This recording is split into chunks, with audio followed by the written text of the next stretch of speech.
যে ভিউয়ার্স খুবই সংক্ষিপ্ত সময়ে আমরা দুইটি রুলস অর্থাৎ রাইট ফর্ম ভার্বস এর দুইটি রুলস আমরা শিখে ফেলবো। প্রথম রুলসটি হচ্ছে যে মোডাল ভার্ব অর্থাৎ মোডাল অক্সিলারি ভার্বের পরে ভার্বের বেস ফর্ম বসে, মানে ভার্বের যে প্রথম ফর্মটা আছে সেই ফর্মটা হয় যে V1 এখানে লেখা আছে। তো ভিউয়ার্স মোডাল অক্সিলারি ভার্ব কোনগুলি? এগুলো হচ্ছে সাহায্যকারী ক্রিয়া।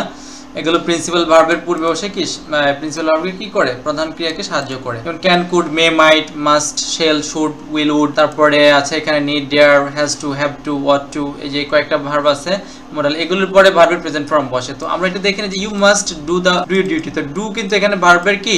এটা হচ্ছে প্রিন্সিপাল ভার্ব, মানে প্রধান ক্রিয়া। এটা কিন্তু ভার্বের কি? প্রেজেন্ট ফর্ম বসছে। এরপরে কোনো ধরনের অ্যাজ বাই এস ধরনের কোনো অপশন থাকবে না, যেমন we should respect our parents. তো আরেকটা রুলস হচ্ছে টু এর পরে সাধারণত এটাকে ভার্বের বেস ফর্ম বলে, এটাকে বলা হয় ইনফিনিটিভ, মানে এটা হচ্ছে অসমাপিক ক্রিয়ার লক্ষণ। ভিউয়ার্স টু এর পরে এটা একটা আমরা দেখে নেই, এটা হচ্ছে যেমন আই ওয়ান্ট টু গো দেয়ার। এই যে টু এর পরে যেমন আই ওয়ান্ট টু গো দেয়ার, আমি সেখানে যেতে চাই।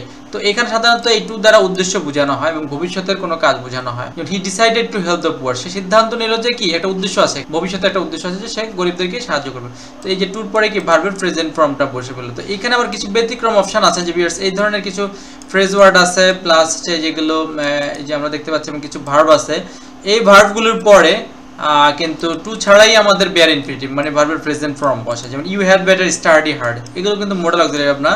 তারপরে এই ওয়ার্ডগুলোর পরে ফ্রেজ ওয়ার্ডগুলোর পরে কি এখানে ভার্বের প্রেজেন্ট ফর্ম বসবে, যেমন সি এর পরে যদি কোনো ভার্ব আসে সেটাও কি প্রেজেন্ট ফর্ম বসবে। তো এটা এখানে হচ্ছে যেমন I saw him cross the road.